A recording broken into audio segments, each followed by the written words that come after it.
Welcome to our Spotlighting Studio session on social media. My name's Manmeet Mathuri. I'm a consultant gastroenterologist at St Mark's Hospital and delighted to be doing this event with my colleague, Dr. Keith Sierra, who's from the Royal Cornwall's NHS Hospital Trust. Welcome, Keith. So we're going to talk a little bit about social media and how to get started for novices, but also some top tips and tricks from one of our experts. So Keith, tell me, what are your top tips about getting started with social media? How would you start if you were a novice? Thanks for the kind introduction.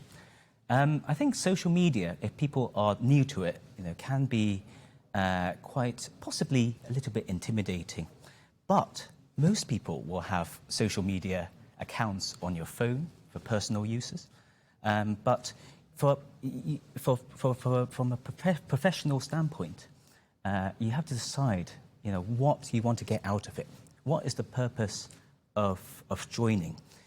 Is it there for you to absorb information, or for you to deliver information?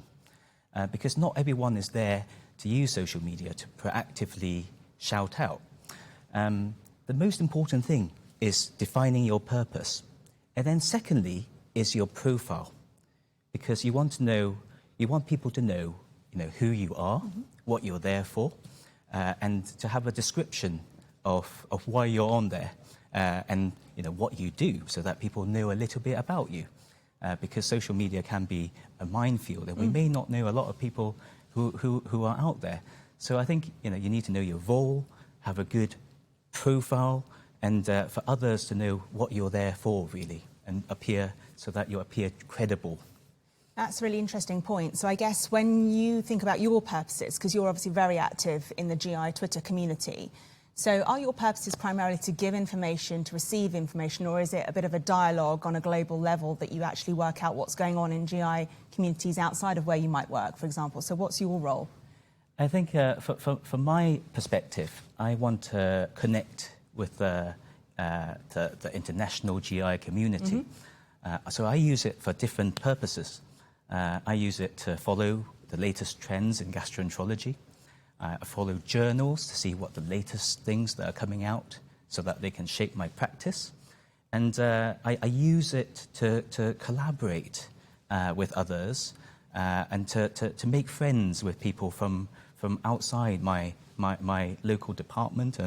And social media is wonderful. That allows us to connect without any borders in real time. Yeah. And you can really get to know people via social media. So I think that's my main aim. I use it to unwind, to learn, to connect, and sometimes to broadcast the things that I'm passionate about in gastro.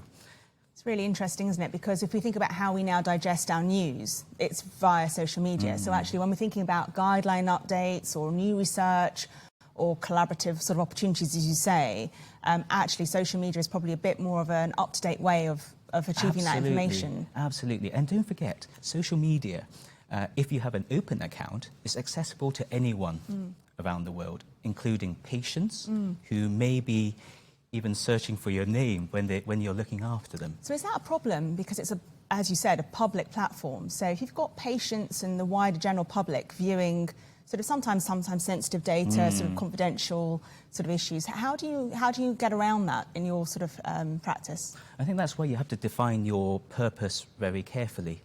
And from my own perspective, I make sure that I ensure professionalism at all times. But sometimes I do let my hair down a little bit with a little bit of humour to show that I'm still a person. I share some of the things from my personal life, that bring happiness and a bit of joy to others, so that they know what I do outside gastroenterology as well. But I guess most regulatory bodies would say, respect patient confidentiality as you would in real time. So I know in the GI community particularly, sort of there are lots of active social media uses with regards to, say, for example, posting endoscopy images of interesting polyps or, difficult cases. What's your view on that? Because it's important to disseminate and share information, but how do we marry that with sort of protecting patient confidentiality? I think it's a fine balance between dissemination of knowledge and consent. And what you don't want is for patients to find out that things have been posted without their permission. And I always make sure that we at least obtain verbal consent from patients before the multimedia is released. Yeah. And they all have to be confidentialized. And sometimes with rare conditions, you have to be careful that, if you mention about an ERCP done today with this, really interesting case, it could actually identify the patient even if you don't have their name on it. Yeah, so it's an important point about anonymity. It's not just about removing the name, it's maybe changing the details subtly, thinking about the time frame, but also making sure that your patient is consented. And I know in the UK there's guidance from our sort of General Medical Council, which I'm sure other places will have similar. So there are some guidelines out there in case people are a bit nervous. It's useful to make sure that your hospital board, information governance board, is actually happy with their patients, patients belonging under an organisation to be shared and broadcasted. So these are a bit of groundwork first before even thinking about sharing patient multimedia and then getting the consent from patients. That's really interesting. And I guess what I want to ask you about as well, that clearly, we want to encourage new young talent into gastroenterology to grow our community. And obviously, a lot of our younger colleagues will be very savvy. Social media is their sort of second language. And that's really important that we talk to them in the same language. Therefore, I think it's important for the established GI physicians, endoscopists to sort of engage. But what about those people that think they're too old for social media and are a bit sort of put off by it? I was talking to John Morris yesterday, who told me I'd really like to get into it, but it's a bit of a minefield. And actually, some of the slides that he was talking about with regards to the sort of upper GI bleeding bundle yesterday, disseminated, have got a lot of traction on Twitter. So what would you advise maybe the sort of people who are sort of a bit more afraid of it, that, how easy really is it and how much time and work does it need to curate? I bet John actually has a personal social media account somewhere, but you can start by, if you're intimidated by social media, you could start by just creating an account, perhaps behind closed doors, so that it's visible only to friends or certain people who you follow. And then you can observe what goes on. And when you feel more confident, when you see that actually a lot of people feel free to chat or respond just by clicking a like. You don't even have to type anything. So there are degrees of interaction, I'm hearing what you're saying. Absolutely. So, interesting. So I think we've established that you can get started. There are different ways. We've got to think about your role and what your purpose is for it. It's clearly relevant for our specialty, but I think most medical and surgical specialties are very active. So it's part of being part of the conversation that's important. What do you think is special about the GI community online? So what defines the GI or the endoscopy community on social media? Because you're very active in that sphere. I think I'm slightly biased because I have a huge passion for GI. I love to teach. I love to shout about it. And GI is so fascinating for me because it encompasses so many different spheres, including liver as well, gastroenterology, endoscopy, and the technology is always moving. And there's so much variability in how we practice and do procedures that it's good to know what others are doing who are at the forefront of their field. And I always look up to